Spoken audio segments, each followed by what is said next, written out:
운의 본질 보이지 않지만 흐르는 힘. 우리는 종종 이렇게 말합니다. 저 사람은 운이 좋아. 그러나 정작 운이 무엇인지, 왜 어떤 사람에게는 끊임없이 찾아오고 어떤 사람에겐 등을 돌리는지 깊이 생각해 본 적은 많지 않습니다. 운은 눈에 보이지 않습니다. 손으로 잡을 수도 없고 소리로 들을 수도 없습니다. 하지만 분명히 존재합니다. 그것은 마치 공기처럼 우리 삶의 틈새마다 스며들어 있습니다. 보이지 않는다고 해서 없는 것이 아니라 느끼지 못해도 작동하고 있는 것입니다. 중요한 건 운이 있느냐 없느냐가 아니라 어디로 흐르고 있느냐입니다. 운은 물처럼 사람 사이를 흐릅니다. 누구와 함께 시간을 보내고 어떤 대화를 나누며 어떤 마음으로 세상을 바라보느냐에 따라 그 방향이 바뀝니다. 이병철 회장은 젊은 시절부터 사람을 보는 눈이 남달랐다고 합니다. 그는 이렇게 말했습니다. 사람을 잘못 곁에 두면 그 사람은 내 운까지 갉아먹는다. 그의 이 말에는 인간관계의 본질이 담겨 있습니다. 사람은 단순히 친구나 동료가 아니라 내 운명의 통로입니다. 당신이 옆에 두는 사람이 당신의 내일을 만든다고 해도 과언이 아닙니다. 어떤 이는 함께 있는 것만으로도 기운을 주고 또 어떤 이는 가까이 할수록 이상하게 일이 꼬이고 마음이 어두워집니다. 이 차이는 단순히 성격이나 재능이 아니라 운의 방향 때문입니다. 운의 철학에서 가장 중요한 건 흐름을 감지하는 감각입니다. 성공한 사람들은 대부분 이 감각이 뛰어납니다. 그들은 누구와 함께 있느냐를 결정하는 순간이 인생의 갈림길임을 알고 있습니다. 반면 자신을 갉아먹는 사람 옆에 있으면서도 그것을 깨닫지 못하는 사람은 결국 자신의 운을 스스로 막습니다. 인생의 흐름이 막히는 건 거대한 사건 때문이 아닙니다. 오히려 사소한 사람, 사소한 말, 사소한 습관이 운의 길을 가로막습니다. 이 영상의 시작점은 바로 그 깨달음에서 비롯됩니다. 당신의 인생이 어디로 흘러가는지 알고 싶다면 지금 당신 옆에 있는 사람을 보십시오. 그 사람이 당신의 운을 북돋우는 사람입니까? 아니면 조금씩 갉아먹는 사람입니까? 운은 결코 우연이 아닙니다. 운은 연결의 결과입니다. 당신이 맺는 인연, 선택하는 태도, 그리고 믿는 가치가 모두 합쳐져 운의 방향을 결정합니다. 오늘 우리가 할 이야기는 단순한 인간관계의 교훈이 아닙니다. 보이지 않는 운의 실체를 다루는 이야기입니다. 눈에 보이지 않지만 확실히 존재하는 그 흐름의 비밀을 이제 하나씩 풀어보겠습니다. 이병철 회장의 깨달음 사람에게서 오는 운. 대구의 좁은 골목 어귀, 비가 새는 상해 건물 안에서 젊은 이병철은 매일을 전쟁처럼 살았습니다. 자본도 인맥도 부족했지만 그의 곁엔 언제나 사람이 있었습니다. 쌀포대 몇 개, 국수 몇 다발, 그리고 함께 밤을 새던 동료들. 그때 그는 이미 알고 있었습니다. 운이란 혼자 만드는 것이 아니라 사람을 통해 흘러들어온다는 사실을. 그는 훗날 이렇게 회상했습니다. 나는 재능보다 사람을 먼저 믿었다. 머리 좋은 사람은 많지만 운이 따르는 사람은 드물다. 이 말은 단순한 인사 철학이 아닙니다. 그의 인생을 지탱한 근본적인 통찰이었습니다. 삼성의 초창기, 그는 셀 수 없는 사람을 만났습니다. 때로는 운을 불러오는 사람을, 또 때로는 운을 흡수해버리는 위험한 사람을. 어떤 이는 진심으로 함께했고 어떤 이는 계산으로 다가왔습니다. 그리고 그는 그 모든 만남 속에서 한 가지 분명한 사실을 깨달았습니다. 운은 결국 사람을 통해 움직이는 에너지라는 것.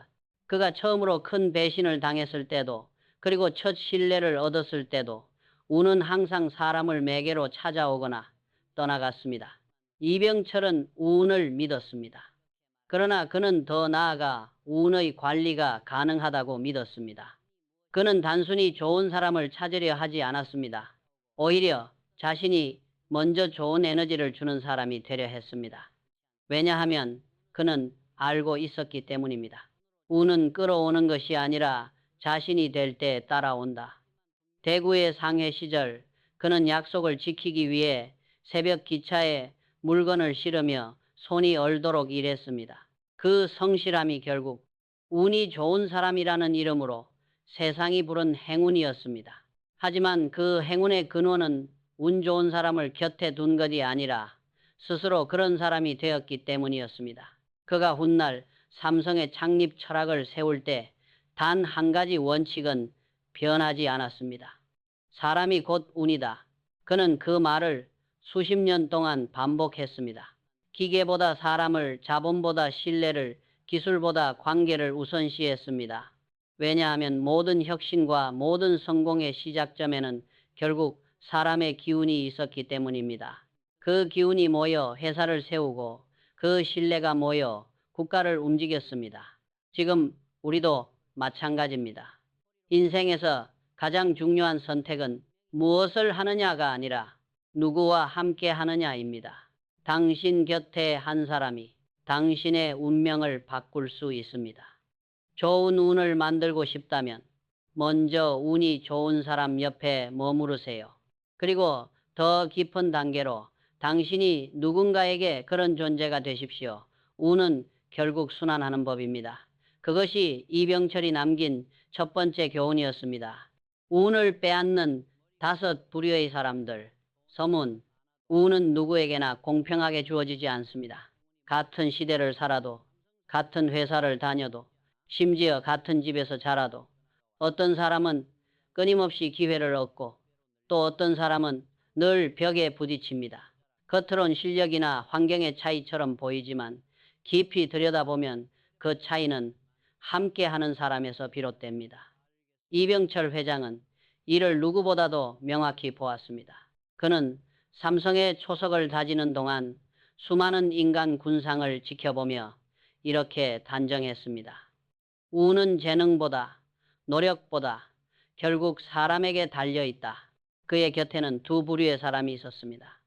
함께 있을 때 마음이 편해지고 일이 술술 풀리는 사람, 그리고 이상하게 일이 꼬이고 분위기가 무거워지고 결국 관계마저 어긋나는 사람. 그는 그 둘의 차이를 분석했습니다. 그 결과 인생의 운을 빼앗는 5 부류의 사람이 있다는 것을 깨달았습니다. 첫째, 신용과 명예를 잃은 사람. 둘째, 성급하고 화를 다스리지 못하는 사람. 셋째, 말뿐이고 행동이 없는 사람. 넷째, 남을 헐뜯는 사람. 다섯째, 질투에 사로잡힌 사람. 그는 말했습니다. 이 5 부류의 사람은 주변의 기운을 마치 검은 구름처럼 흡수한다. 그리고 결국 자신뿐 아니라 곁에 있는 사람의 운까지 앗아간다. 그는 젊은 시절부터 이런 사람들을 곁에 두지 않기 위해 노력했습니다. 때로는 의리를 버린다는 비난을 받기도 했지만 그는 단호했습니다. 우는 사람을 타고 흐른다. 그래서 잘못된 사람을 끊는 일은 내 운을 지키는 일이다. 그 단호함은 냉정함이 아니라 스스로의 운명을 관리하는 지혜였습니다. 이 이야기는 단순히 나쁜 사람을 멀리하라는 교훈이 아닙니다. 그보다 깊은 통찰이 있습니다. 우리는 종종 외부의 요인, 경제, 정치, 경쟁자가 우리의 운을 바꾼다고 생각하지만 실상은 그렇지 않습니다. 우리의 운을 바꾸는 것은 언제나 가까이 있는 사람입니다. 그 한 사람의 말, 태도, 감정이 우리의 방향을 바꾸고 결정의 무게를 흔듭니다. 이병철 회장은 그 깨달음을 일생의 원칙으로 삼았습니다. 그는 임직원들에게 이렇게 말했습니다. 좋은 회사를 만들고 싶다면 먼저 좋은 사람을 골라야 한다. 그리고 더 중요한 건 운을 갉아먹는 사람을 곁에 두지 않는 일이다. 그가 말한 운의 철학은 단순히 경영이 아니라 인간의 본질을 꿰뚫는 지혜였습니다. 이제부터 5가지 부류의 사람에 대한 이야기가 펼쳐집니다. 단순한 교훈이 아니라 당신의 삶을 지키는 실제적인 통찰입니다. 이야기를 들으며 머릿속에 어떤 얼굴이 떠오른다면 아마 그 사람이 당신의 운을 쥐고 있는지도 모릅니다. 그러나 두려워할 필요는 없습니다. 운은 빼앗길 수도 있지만 다시 불러올 수도 있으니까요. 첫 번째 부류 명예를 잃은 사람. 이병철 회장은 늘 말했습니다. 신용은 기업의 생명이다. 그는 그것을 단순한 경영 원칙으로 말한 것이 아니었습니다. 그의 인생 전체가 그 한 문장에 녹아 있었습니다. 대구 삼성 상해를 막 세웠을 무렵 그는 매일 불안했습니다. 전기도 불안정했고 창고에는 쌀포대 몇 개와 말린 생선뿐이었습니다. 그러나 그는 자신에게 단 하나의 원칙을 세웠습니다. 약속은 어떤 어려움이 와도 지켜야 한다. 어느 날 거래처에서 갑자기 물량을 2배로 늘려달라는 요청이 왔습니다. 인부들은 모두 퇴근한 밤이었고 원자재도 부족했습니다. 하지만 그는 알겠습니다. 반드시 납기 안에 맞추겠습니다. 라고 답했습니다. 그리고 그날 밤 손이 얼고 눈이 흐려질 때까지 직접 포장하고 운반했습니다. 새벽 첫 기차에 물건을 실어 거래처로 향했던 그 순간이 그의 운명을 바꿨습니다. 거래처 사장은 놀라며 이렇게 말했습니다. 이 회장, 이렇게 신속하게 납품해 주셔서 고맙습니다. 앞으로는 당신을 믿고 맡기겠습니다. 그 말 한마디는 돈보다 값진 보상이었습니다. 그는 그날 깨달았습니다. 운은 신용이 만들어낸다.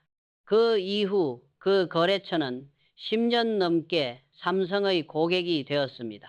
운이란 하늘에서 떨어지는 행운이 아니라 지켜낸 약속이 만들어내는 결과였던 것입니다. 반대로 그는 신용을 잃고 무너지는 사람도 수없이 보았습니다.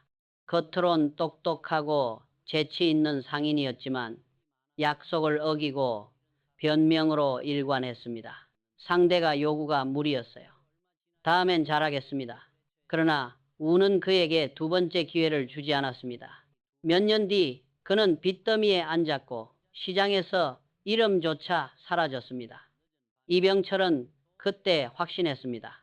명예 없는 사람은 결국 혼자가 된다.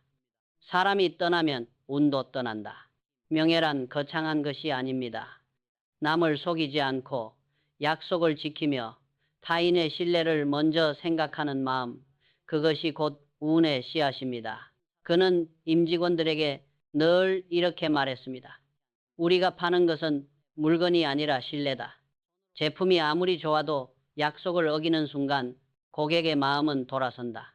그 철학은 오늘날 품질 제일이라는 삼성의 신조가 되었습니다.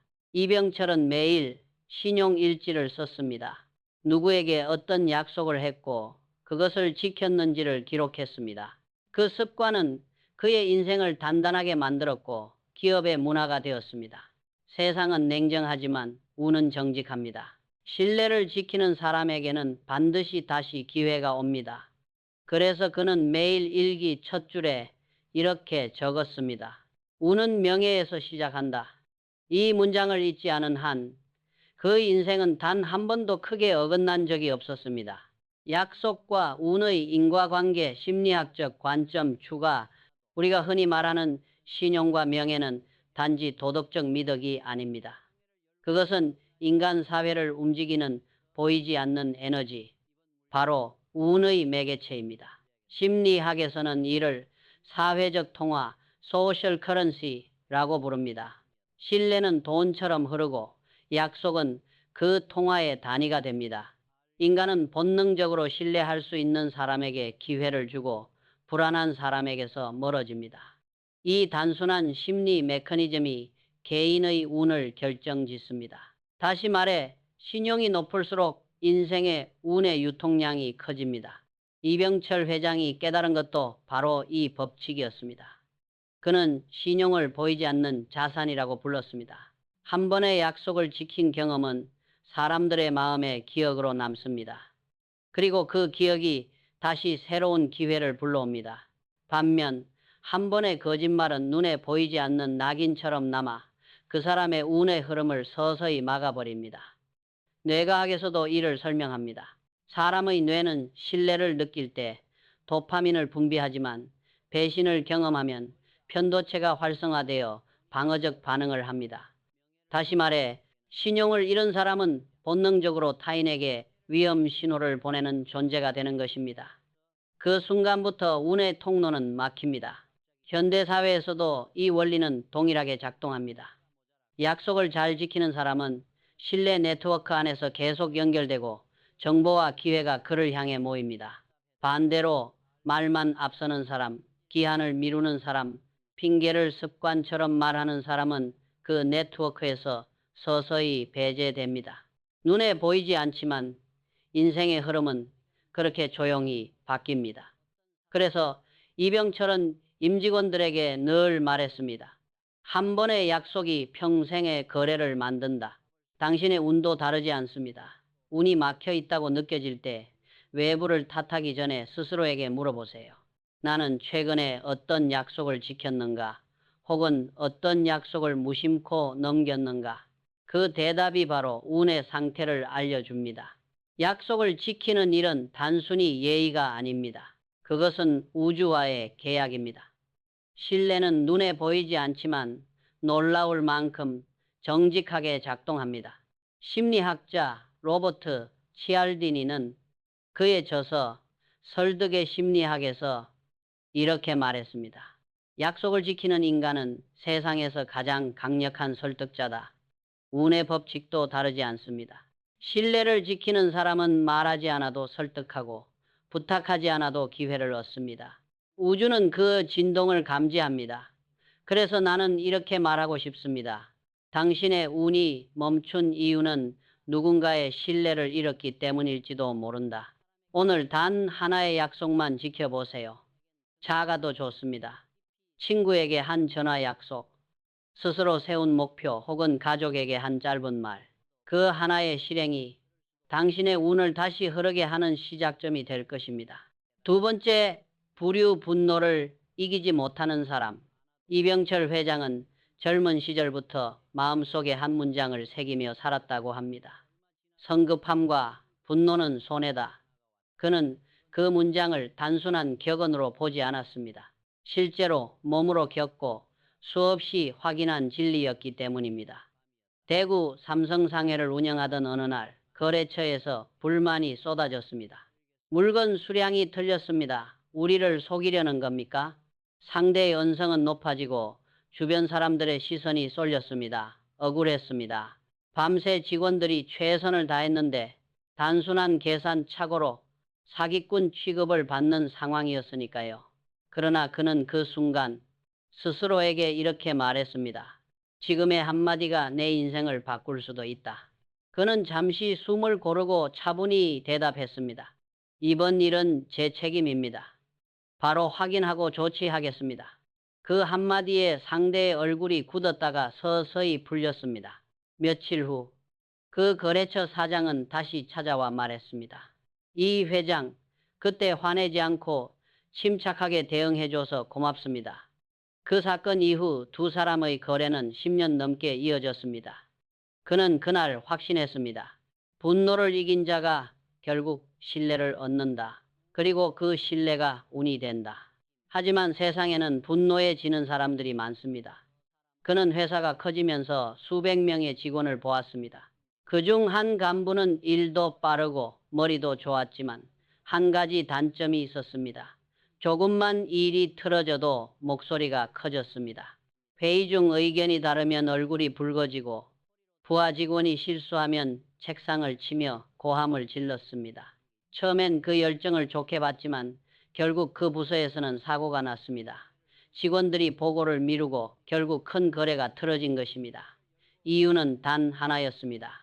과장님이 화내실까 봐요. 그때 이병철은 말했다고 합니다. 리더는 소리를 지르는 사람이 아니라 마음을 다스리는 사람이다. 그 간부는 그 말을 평생의 좌우명으로 삼았습니다. 이후 그는 말하기 전 숨을 고르고 화가 나면 한 박자 늦게 대답했습니다. 시간이 흐르자 그의 부서는 회사에서 가장 안정된 조직으로 변했습니다. 분노를 다스린 순간 운이 돌아왔던 것입니다. 이병철은 감정도 습관이라고 말했습니다. 화를 내는 사람은 감정의 노예가 되고 감정을 다스리는 사람은 운의 주인이 됩니다. 분노는 순간의 쾌감이지만 그것이 남기는 것은 후회와 손실뿐입니다. 그는 늘 임직원에게 이렇게 당부했습니다. 결정은 빨라도 좋지만 감정은 늦게 다스려라. 그것이 품질보다 중요한 리더의 자질이다. 우는 온도의 법칙을 따른다고 했습니다. 뜨거운 감정은 사람을 불태우지만 차분한 마음은 운을 식히지 않고 오래 보존합니다. 결국 분노를 이기지 못하는 사람은 스스로 운의 문을 닫는 사람입니다. 그러나 단 한 번의 참음으로도 인생의 방향은 바뀝니다. 오늘 하루 화가 치밀 때 단 10초만 멈춰보세요. 그 짧은 호흡이 당신의 신뢰를 지키고 떠난 운을 되돌려 놓을 것입니다. 감정의 철학. 감정은 운의 방향키다. 감정은 단순한 반응이 아니라 운의 방향을 바꾸는 조타 핸들입니다. 인간의 마음은 늘 파도처럼 움직입니다. 어떤 날은 잔잔하고 어떤 날은 거칠게 일렁입니다. 하지만 운이 따르는 사람은 파도를 멈추려 하지 않습니다. 대신 그 위에 올라타 균형을 잡습니다. 이병철 회장이 평생 실천한 것도 바로 그 균형의 철학이었습니다. 그는 말했습니다. 감정을 다스릴 줄 아는 사람이 위기를 기회로 만든다.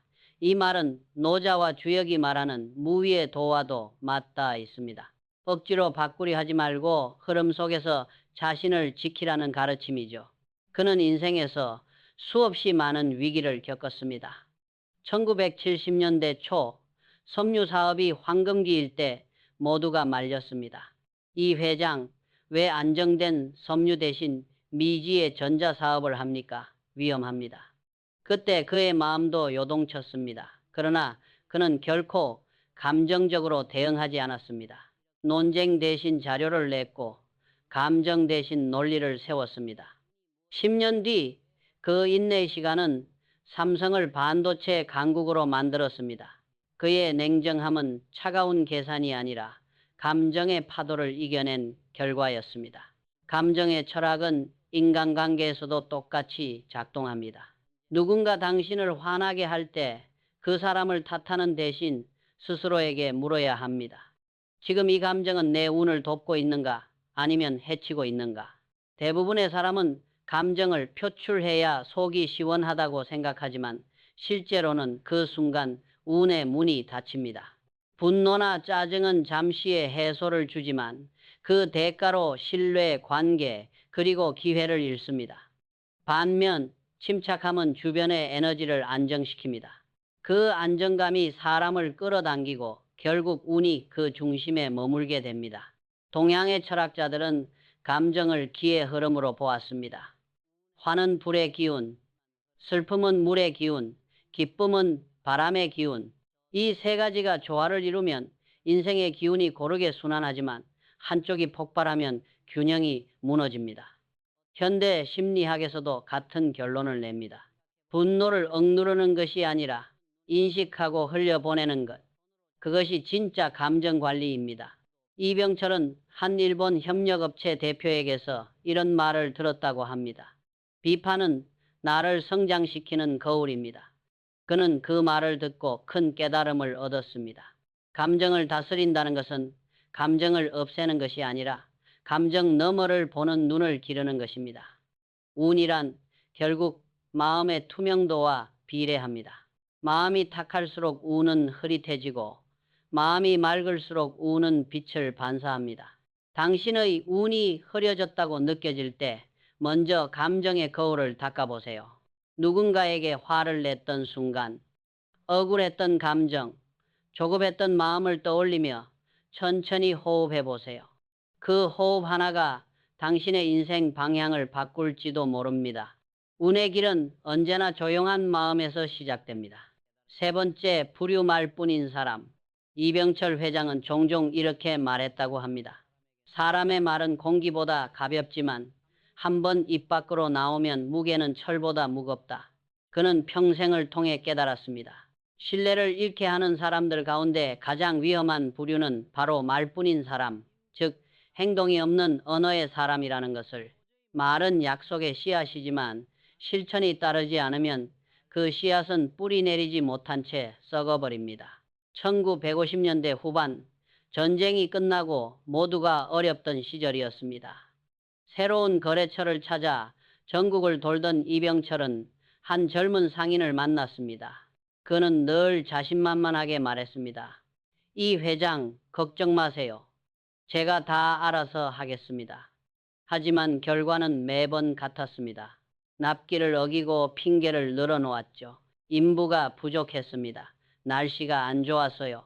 그럴듯한 말이었지만 행동은 한 번도 약속을 따라가지 못했습니다.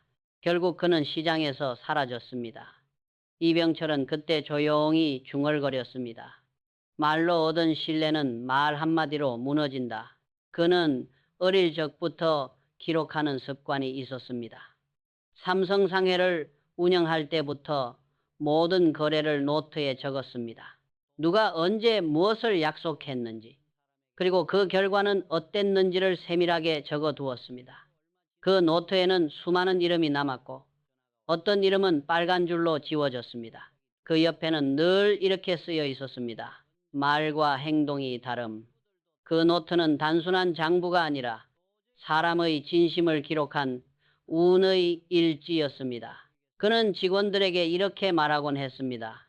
우리 회사는 말하는 회사가 아니라 지키는 회사가 되어야 한다.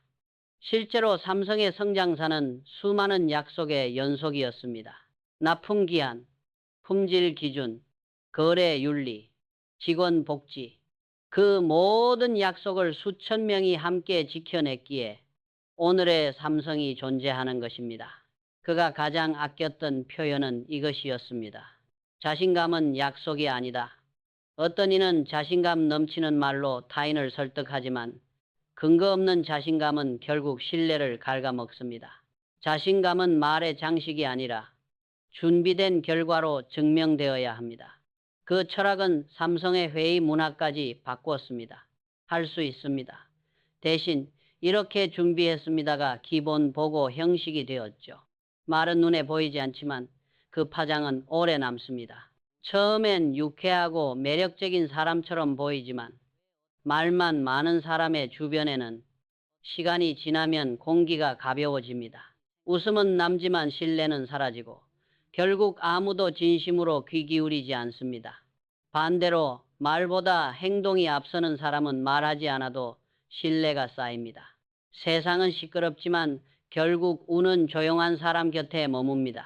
말은 순간의 이미지이고 행동은 평생의 평판입니다. 당신의 말이 진실로 향하고 있는가? 아니면 스스로를 꾸미기 위한 장식인가?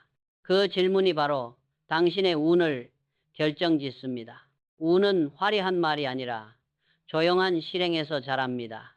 그리고 그 실행이 쌓일 때 세상은 그 사람을 운이 좋은 사람이라 부릅니다. 약속과 말의 무게, 현대 사회 사례. 오늘날 우리는 말이 넘치는 시대를 살고 있습니다. SNS와 유튜브, 회의실과 단톡방마다 수많은 말이 흘러다닙니다. 그러나 정작 지켜진 말은 드뭅니다. 사람들은 약속을 쉽게 하고 또 쉽게 잊습니다. 곧 연락드릴게요. 이번 주엔 꼭 만나죠. 다음엔 같이 일합시다. 이런 말들이 사실상 아무런 의도 없이 공중에 흩어집니다. 하지만 그 말들은 그냥 사라지지 않습니다. 누군가의 마음에 기대를 남기고 시간이 지나면 실망을 남깁니다. 그렇게 쌓인 말의 부채가 결국 신뢰의 균열을 만듭니다. 이병철 회장은 이런 시대의 변화를 예견한 듯한 말을 남겼습니다. 말은 공짜가 아니다. 신뢰라는 통장에서 빠져나가는 돈이다. 그는 말이 곧 신용의 통화임을 알았습니다. 말이 가벼워질수록 신뢰의 잔고는 줄어듭니다. 아무리 유능한 사람이라도 말의 무게를 잃으면 그 사람의 운은 더 이상 흐르지 않습니다.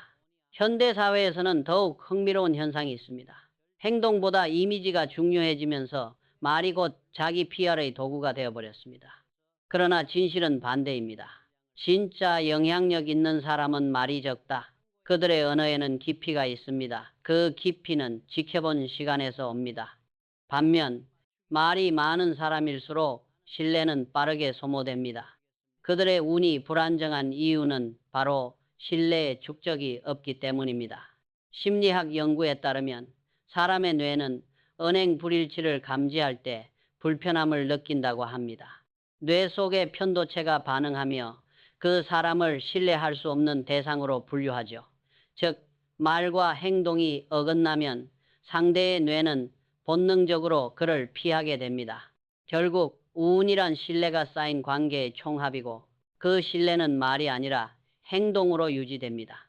이병철은 회의에서 한 말은 종이에 적지 않아도 반드시 지켜라 라고 했습니다. 그는 말이 서류보다 무겁다고 믿었습니다. 그의 철학은 단순한 경영 원칙이 아니라 인간의 본성에 대한 통찰이었습니다. 말의 무게가 곧 운의 무게다. 지금의 시대에서 이 말은 더 절실하게 들립니다. 우리는 말의 풍요 속에 살지만 신뢰의 빈곤 속을 걷고 있습니다. 그러니 운을 되찾고 싶다면 먼저 말을 줄이고 행동을 늘려야 합니다. 누군가에게 곧 연락드리겠습니다 라고 말했다면 진심으로 연락하세요. 곧 도와드리겠습니다 라고 말했다면 그 손을 실제로 내밀어 보세요. 운은 그렇게 행동하는 말 속에서 되살아납니다. 당신의 말이 세상을 설득하지 않아도 괜찮습니다. 대신 당신의 행동이 당신의 운을 설득할 것입니다. 오늘 하루 말 대신 실행으로 말하세요. 그 한 걸음이 당신의 운명을 다시 움직이게 할 것입니다. 네 번째 부류, 남을 헐뜯는 사람. 이병철 회장은 수십 년간 수많은 사람을 만났습니다. 능력 있고 머리 좋고 성실한 사람도 많았지만 그중 일부는 단 한 가지 습관 때문에 스스로의 운을 잃었습니다. 바로 남을 헐뜯는 버릇이었습니다. 그는 이렇게 말했습니다. 남을 깎아내리는 말은 결국 자신에게 돌아온다. 삼성의 한 부서에서 있었던 일입니다. 그곳에는 일은 잘하지만 늘 동료의 흉을 보는 대리가 있었습니다. 그 사람은 성격이 별로야. 왜 저 사람이 칭찬받지? 내가 더 잘했는데. 처음엔 소문처럼 흘러갔지만 시간이 지나자 팀 분위기가 차갑게 식었습니다. 웃음은 사라지고 회의 시간엔 모두 말수가 줄었습니다. 결국 그 팀은 성과가 떨어졌고 그 대리는 스스로 회사를 떠났습니다. 그 모습을 본 이병철은 깊이 깨달았습니다. 말 한마디가 회사를 세우기도 하고 무너뜨리기도 한다. 그는 즉시 원칙을 세웠습니다. 비난은 금지, 개선은 가능. 누군가의 문제를 말할 때는 반드시 해결책과 함께 이야기해야 한다. 그렇지 않으면 그것은 단순한 헐뜯음이 된다. 그는 간부 회의에서 늘 이렇게 물었습니다. 그 사람의 약점을 말하기 전에 그 사람의 장점을 3가지 이상 말할 수 있습니까? 그 한마디는 회의실을 조용히 만들었고 그 침묵이 조직의 품격을 지켰습니다. 비난은 일시적인 쾌감을 줍니다. 하지만 그 쾌감의 대가는 큽니다. 그것은 보이지 않는 독처럼 조직과 관계의 신뢰를 갉아먹습니다. 심리학에서도 뒷담화는 감정적 중독이라고 부릅니다. 누군가를 헐뜯을 때 뇌에서는 도파민이 잠시 분비되지만 이후에는 후회와 불안이 따라옵니다. 즉, 뒷담화는 자신을 마비시키는 감정의 마약입니다. 이병철은 이를 잘 알았습니다. 그래서 그는 임직원들에게 이렇게 말했습니다. 남의 험담을 하느니 차라리 침묵을 택하라. 침묵은 적어도 신뢰를 잃지 않는다. 그의 원칙은 시간이 지나며 삼성의 문화가 되었습니다. 일본의 한 거래처 대표가 이렇게 말했습니다. 이 회장, 당신 회사 사람들은 이상하리만큼 서로의 험담을 하지 않네요. 그때 이병철은 미소 지으며 대답했습니다. 우리는 서로의 약점보다 장점을 먼저 보는 훈련을 합니다. 그 한마디가 그를 자랑스럽게 만들었고 삼성의 정신이 되었습니다. 말은 공기처럼 가볍지만 사람의 마음에는 깊은 흔적을 남깁니다. 칭찬은 기운을 높이고 비난은 기운을 무너뜨립니다. 결국 헐뜯는 사람은 남을 상처 입히려다 스스로의 운을 깎습니다. 반대로 남을 칭찬하는 사람은 자신의 기운을 키웁니다. 운은 언제나 따뜻한 말의 방향으로 흐릅니다. 오늘 하루 당신의 입에서 나온 말이 누군가를 세웠는지 아니면 무너뜨렸는지를 돌아보세요. 남을 헐뜯는 말 한마디가 당신의 운을 가로막고 있을지도 모릅니다. 그리고 그 한 번의 침묵이 떠났던 운을 다시 불러오는 시작이 될 수 있습니다. 말의 에너지, 칭찬이 운을 불러온다. 말에는 에너지가 있습니다. 눈에 보이지 않지만 확실히 전달되는 파동입니다. 누군가를 칭찬할 때 그 에너지는 따뜻한 진동이 되어 공간을 채우고, 반대로 비난이나 험담의 말은 차가운 파동으로 흐름을 막습니다. 그래서 옛사람들은 말의 기운을 언운이라 불렀습니다. 말에는 운이 담겨 있다는 뜻이죠. 이병철 회장은 늘 그 사실을 믿었습니다. 그는 이렇게 말했습니다. 좋은 말은 사람을 모으고 나쁜 말은 사람을 흩게 한다. 사람을 모으는 힘이 곧 운의 중심이다. 그는 회사 안에서 칭찬의 문화를 가장 중시했습니다. 직원들이 성과를 내면 작은 일이라도 모두 함께 박수쳤습니다. 그 박수는 단순한 격려가 아니라 서로의 운을 순환시키는 의식과 같았습니다. 칭찬은 상대방을 높이는 동시에 스스로의 마음을 높이는 행위입니다. 뇌과학자들은 말합니다. 칭찬을 하는 순간 인간의 뇌에서도 도파민이 분비되어 자신이 행복을 느낀다고. 다시 말해, 타인을 향한 따뜻한 말은 운의 회로를 자기 자신에게 되돌려주는 가장 빠른 방법입니다. 언어심리학에서는 이를 언어의 자기 반사 효과라고 부릅니다. 어떤 말을 자주 하면 그 말의 감정이 결국 자신에게 돌아온다는 것입니다.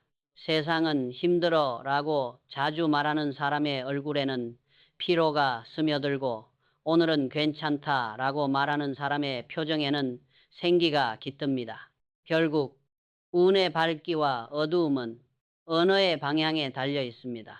이병철은 말했습니다. 조직은 칭찬으로 움직인다. 꾸중은 방향을 바꾸지만 칭찬은 마음을 움직인다. 그는 실수한 직원에게도 먼저 잘한 점을 말했습니다. 이번 일은 아쉽지만 당신의 노력은 고맙습니다. 그 한마디가 직원의 눈빛을 다시 빛나게 했습니다. 운이란 결국 마음의 온도에서 시작됩니다. 이 진리는 개인의 삶에서도 같습니다. 하루를 시작하며 자신에게 어떤 말을 건네는가?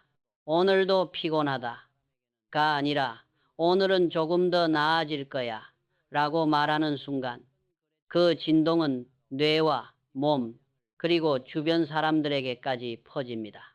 그 작은 언어의 파동이 당신의 하루 전체의 운을 바꿉니다. 운은 멀리 있지 않습니다. 그것은 당신의 말 한마디 속에서 만들어집니다. 칭찬은 단순히 예의가 아니라 운의 씨앗을 심는 행위입니다. 오늘 하루 누군가에게 진심 어린 칭찬을 건네보세요. 오늘 표정이 좋아 보이네요. 당신 덕분에 일이 잘 됐어요. 그 말 한마디가 그 사람의 마음을 밝히고 동시에 당신의 운을 비춥니다. 운은 언제나 따뜻한 말의 방향으로 흐르니까요. 다섯 번째, 부류 질투에 사로잡힌 사람. 질투는 조용히 스며드는 독입니다. 처음엔 부러움처럼 보이지만 시간이 지나면 마음의 에너지를 갉아먹습니다. 이병철 회장은 평생 수많은 인재를 보며 한 가지 공통점을 발견했습니다. 아무리 유능하고 성실한 사람이라도 남의 성공을 진심으로 축하하지 못하면 끝내 크게 성장하지 못한다는 사실이었습니다. 그는 이렇게 말했습니다. 남의 성공을 시기하는 순간 그 사람의 운은 닫힌다.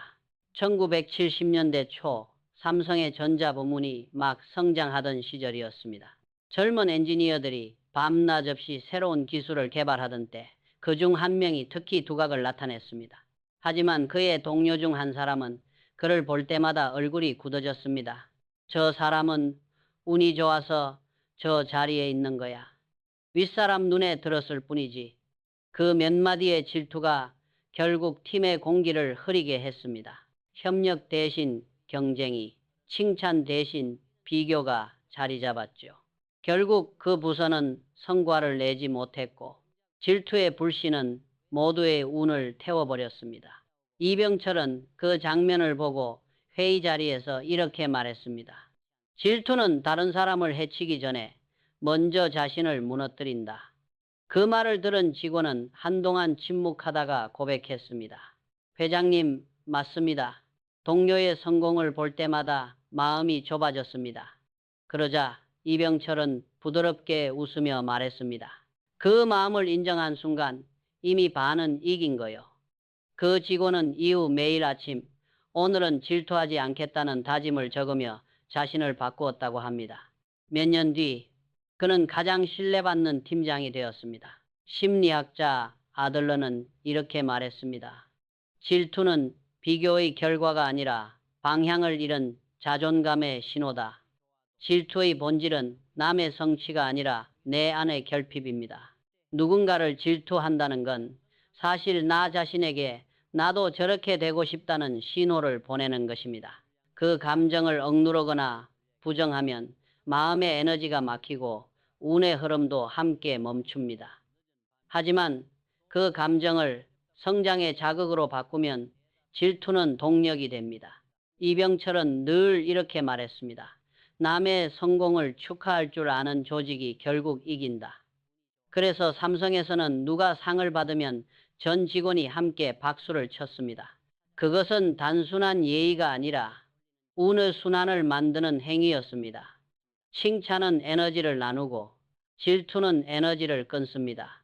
결국 운이란 사람과 사람 사이의 에너지의 흐름입니다. 오늘 당신의 마음에 누군가의 성공이 걸린다면 잠시 멈춰서 자신에게 물어보세요. 나는 지금 질투하고 있는가? 아니면 자극받고 있는가? 그 차이가 당신의 운을 결정합니다. 부러움은 당신을 끌어올리지만 질투는 당신을 가라앉힙니다. 남의 빛을 인정하는 순간 당신의 빛도 함께 켜집니다. 그것이 질투를 넘어 운을 얻는 길입니다. 심리학적 확장 비교와 자기 성장의 심리, 질투의 뿌리는 비교입니다. 인간은 본능적으로 자신을 타인과 비교합니다. 하지만 비교는 두 방향으로 작용합니다. 위를 바라보며 스스로를 성장시키는 사람도 있고 타인을 깎아내리며 자신을 위로하는 사람도 있습니다. 전자는 운을 불러오고 후자는 운을 닫습니다.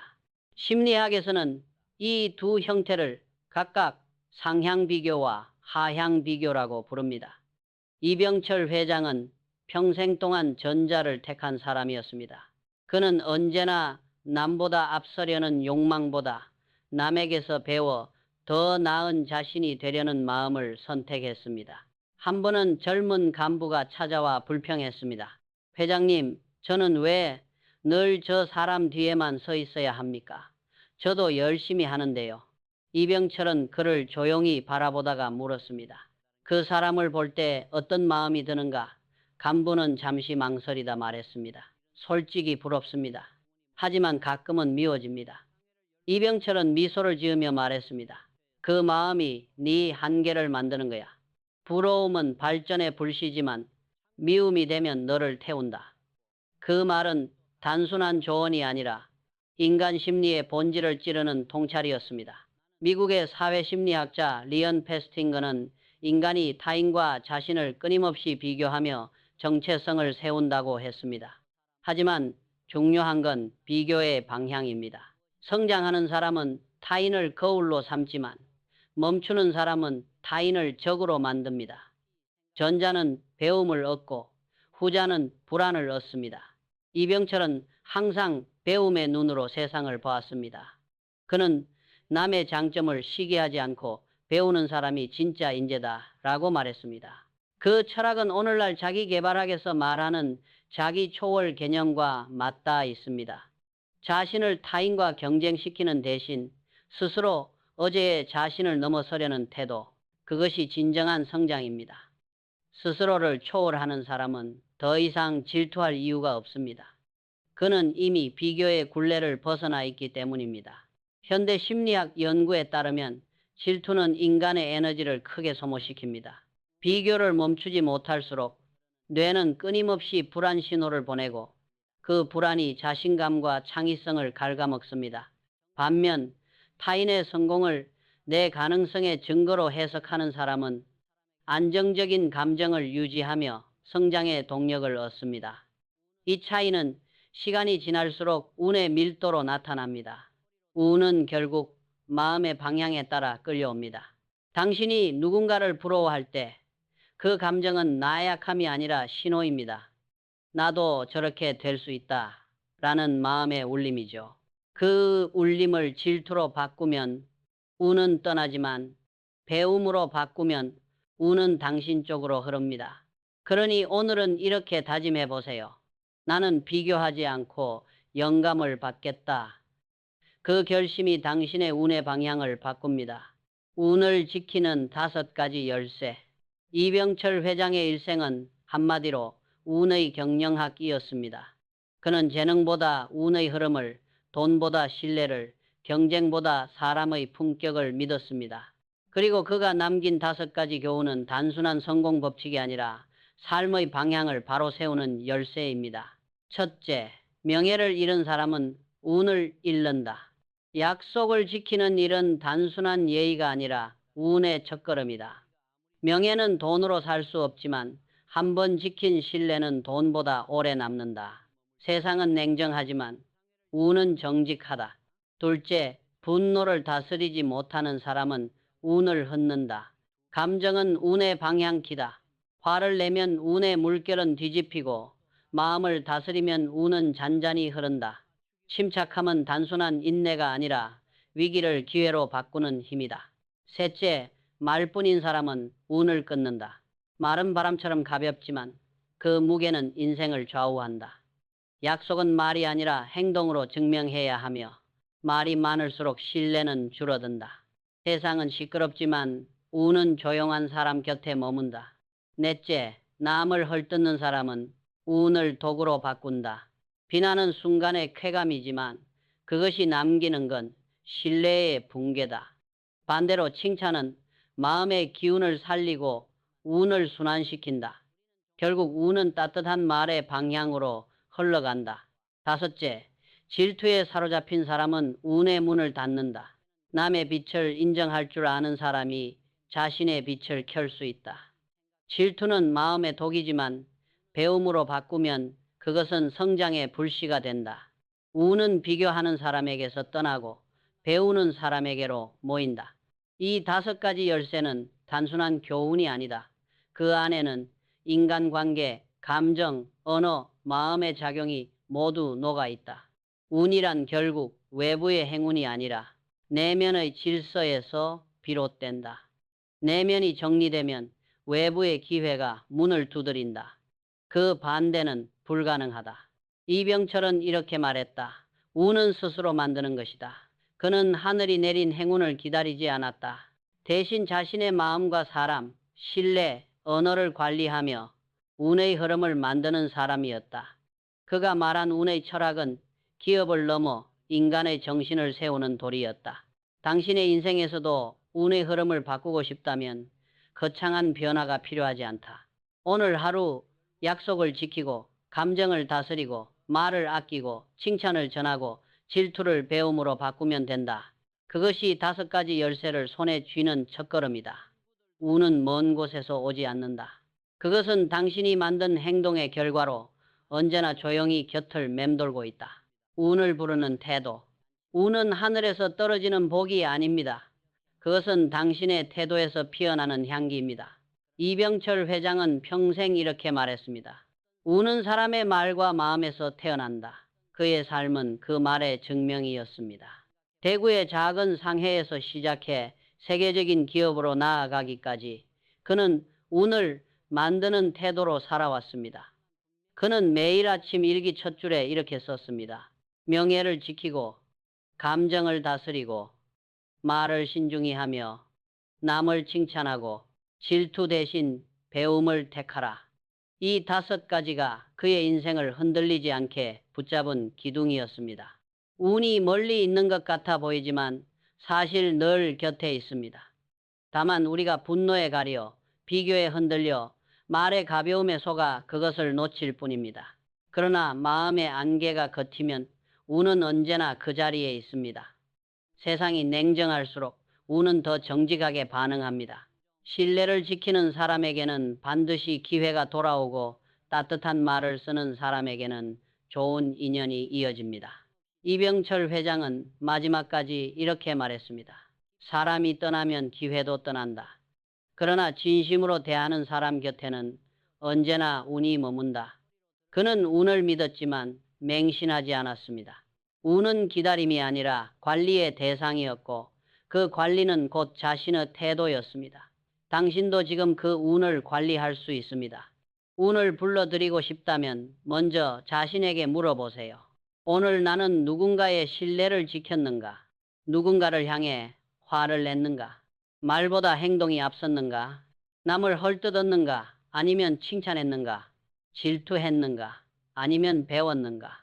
이 5가지 질문이 바로 당신의 운의 상태를 보여줍니다. 운은 복잡하지 않습니다. 그것은 결국 태도의 방향입니다.